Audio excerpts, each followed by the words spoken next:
오늘 우리에게 주시는 하나님 말씀 느헤미야 2장 11절에서 14절까지 말씀 한 목소리로 합독하겠습니다. 시작.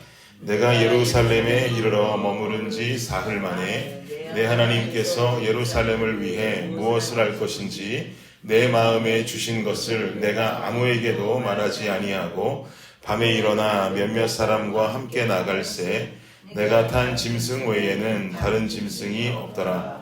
그 밤에 골짜기 문으로 나가서 용정으로 본문에 이르는 동안에 보니 예루살렘 성벽이 다 무너졌고 성문은 불탔더라. 앞으로 나아가 샘문과 왕의 못에 이르러서는 탄 짐승이 지나갈 곳이 없는지라. 아멘. 네, 우리는 어제 말씀을 통해서 느헤미야 말씀을 보기 시작했고요. 어제 말씀에 나타나 있는 느헤미야라고 하는 페르시아 제국 고위급 관직에 올라 있는 어떤 유대인이 본국의 상황을 듣고 금식하며 주님께 기도하며 매달리는 모습을 본문을 통해서 보았습니다. 결국은 아닥사스다 왕의 허가를 받고 느헤미야라고 하는 자는 본국으로 들어오게 되죠. 그리고 나서 이어지는 장면이 바로 오늘 본문에 담겨 있는 것입니다. 11절을 보니까 내가 예루살렘에 이르러 머무른 지 사흘 만에 라고 말하죠. 당시 페르시아에서 예루살렘까지 이동하는 어떤 시간은 에스라의 2차 포로기한 때 사용된 시간이 4개월에 거쳐서 페르시아에서 유대 땅까지 오게 됐었습니다. 그런데 아마 느헤미야는 에스라보다는 긴 시간이 걸리진 않았을 것입니다. 왜냐하면 이 느헤미야가 올 때는 에스라 때와는 달리 페르시아 왕의 조서를 가지고 또 페르시아 군대의 호위를 받으면서 예루살렘까지 왔기 때문에 오는 길에 주변 국가로부터 방해나 지체되는 시간은 당연히 없었을 것입니다. 그래서 좀 더 빨리 왔겠지만 그래도 그 거리가 결코 짧은 거리는 아니라는 것이죠. 그 머나먼 길을 지나서 예루살렘으로 도착했습니다. 머나먼 길을 걸으면서 느헤미야 마음속에는 어떤 생각 들었을까요?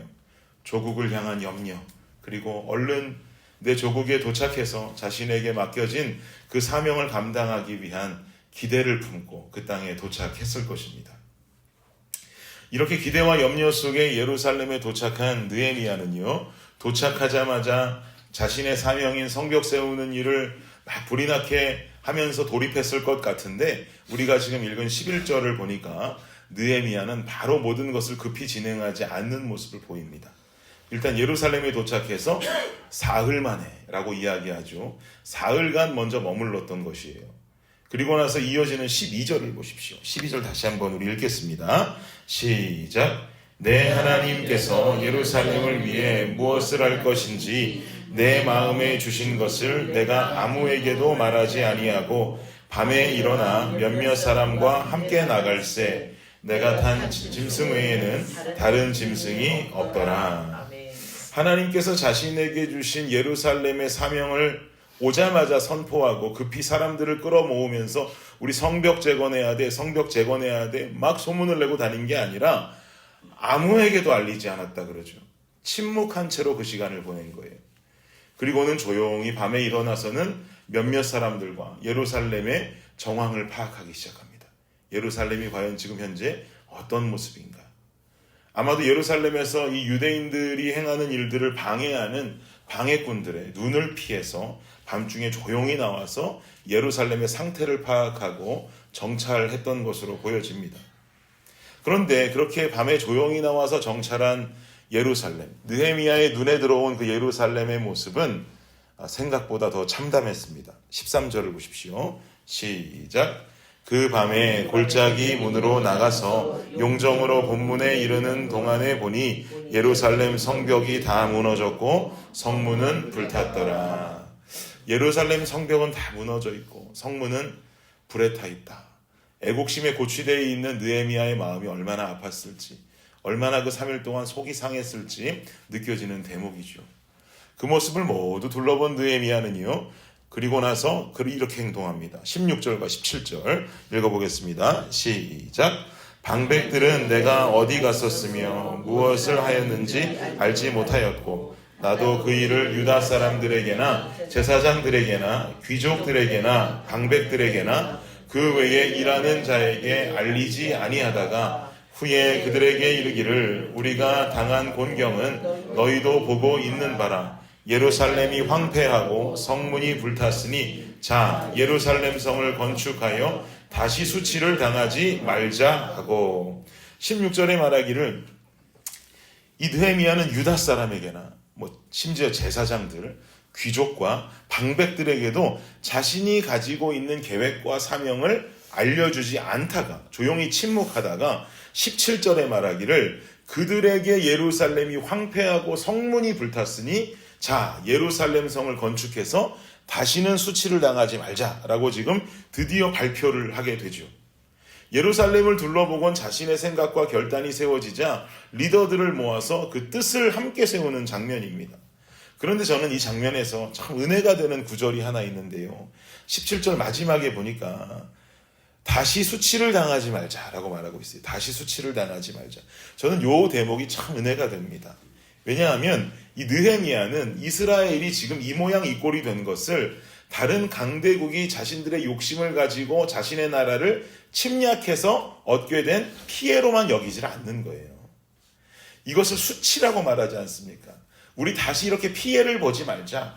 우리 다시는 이렇게 나라를 슬프게 만들지 말자 한 게 아니라 수치를 당하지 말자. 이건 무슨 말이냐면 수치라고 말하는 것으로 보아서 하나님을 올바로 섬기지 못했던 이스라엘이 당한 수치라고 여기는 것입니다.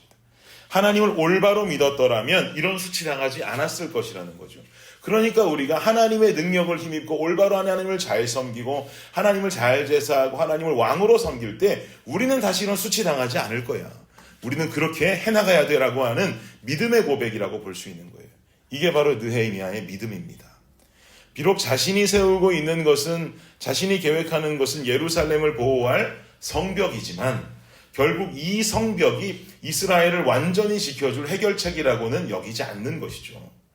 이스라엘을 지키실 보호자여 피난처는 성벽이 아니라 누구라는 얘기입니까? 하나님이라고 하는 믿음의 고백인 것입니다. 사랑하는 여러분, 블레싱 공동체가 이런 느헤미야의 믿음을 닮을 수 있기를 예수님 이름으로 축복합니다. 아멘. 우리 블레싱 공동체가 앞으로 해나가야 될 일들 참 많습니다.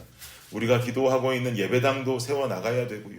우리에게 맡겨진 도시 또 열방을 향한 사역들 또 이런 다음 세대를 위한 이 사역들도 우리는 멈추지 않고 충실하게 해나가야 됩니다. 우리가 교회를 세울 때 주님께서 주신 사명이기 때문이죠. 그리고 여러분 개인의 삶 속에도 행해나가야 될 사업이 있고요. 또 공부가 학업이 있고요. 여러 가지 인생의 프로젝트들이 있기 마련입니다. 여러분 돈 있으면 예배당 지을 수 있겠지요. 도시와 열방을 향해서 도덕적인 부분들을 지켜나가면 본이 되는 공동체 될 수 있겠지요. 여러분 사업, 공부, 직장 모든 것 여러분의 뛰어난 능력이면 견고하게 세워나갈 수 있겠지요. 다 가능한 얘기고 맞는 얘기입니다. 돈 있으면 예배당 질 수 있고요. 도덕적으로 살면 도시와 열방 가운데 본이 되고 섬길 수 있고요. 여러분의 뛰어난 능력이시면 사업, 공부, 직장 모두 견고하게 세워나갈 수 있습니다. 그런데요, 이렇게 세워가는 이 모든 것 하나님의 영광을 드러내는 방법인지는 돌아보아야 합니다. 하나님의 영광을 드러내는 방법이 그것입니까? 라고 묻는다면 아닌 것이죠. 하나님의 영광을 드러내는 것과는 우리의 힘으로 모든 것을 행해나가는 것은 아무 상관도 없습니다. 결국 내가 교만해지고 내 공동체가 교만해지는 영적으로 비만에 빠지는 지름길이 될 뿐이죠. 우리의 피난처요 요새시요 보호자는 하나님이신 것입니다. 그러니 우리가 돈 있어야 예배당 짓지요. 우리가 도덕적으로 살면 본이 되지요. 내 능력이 있어야 더 뛰어나야 내 사업과 내 직장과 내 학업에 내가 빛을 발할 수 있지요. 이보다 중요한 것은 온전히 하나님을 의지하고 주님 앞에 먼저 무릎을 꿇고 이 모든 것을 행해 나가야 하는 우선순위가 바로 정립되어야 하는 것입니다. 이게 우선되어야 됩니다. 그 다음 돈이고요. 그 다음 도덕이고요. 그 다음 능력이지요. 주님 없이 이 모든 것 다 있다 해도 주님 영광 가리울 뿐입니다. 이 도구들이 하나님 영광 높이고 우리의 삶을 통해서 모든 것을 주님 영광 위에 살아가겠노라고 하는 믿음의 고백으로 드리기 위해서는 주님 앞에 바로 서는 게 가장 우선입니다. 여러분 첫 단추를 잘 끼워야 돼요. 우리 공동체 여러분의 인생 모든 프로젝트의 첫 단추를 바로 끼우십시오. 그리고 바로 세우십시오. 그렇게 우리 교회와 우리 성도님들 모두가 하나님의 영광을 마음껏 드러낼 수 있는 믿음의 사람이요 믿음의 공동체로 서시기를 예수님의 이름으로 축복합니다. 기도하겠습니다. 주님 감사합니다. 우리가 가진 것으로 세상이 말하는 능력과 세상이 말하는 풍요로움으로 우리가 믿음 생활 해나가고 맡기신 사명 감당하는 것이 아니라 우리에게 가장 중요한 것은 내 인생의 피난처요 요새시요 주인 되시는 하나님을 우리의 주인으로 고백하는 것인 줄 믿습니다. 주님 앞에 이 새벽에 무릎을 꿇음도 주님 내 능력보다 주님 능력이 더욱 대단하시니 주의 손을 붙잡고 하루를 살겠습니다라고 하는 믿음의 고백이 기반되는 줄을 믿습니다. 주님의 손을 더 붙잡고 기도하는 이 시간 가운데 내 인생의 왕관을 쥐고 있던 내 손을 모두 내려두고 그 왕관을 주님 앞에 내려놓으며 주님 나의 왕이 되어 주옵소서, 주님 나의 주인이 되어 주옵소서라고 외치며 나아갈 때에 하나님께서 나의 인생을 통해 역사하시고 도시와 열방을 향하여 다음 세대를 향하여 또 우리 교회 앞으로의 모든 프로젝트를 향하여 개인의 프로젝트, 우리 성도들 개인의 프로젝트를 향하여 모든 것이 하나님의 은혜와 영광 가운데 세워지는 인생이 될 수 있도록 주여 역사하여 주시옵소서. 감사합니다. 예수님의 이름으로 기도드립니다. 아멘.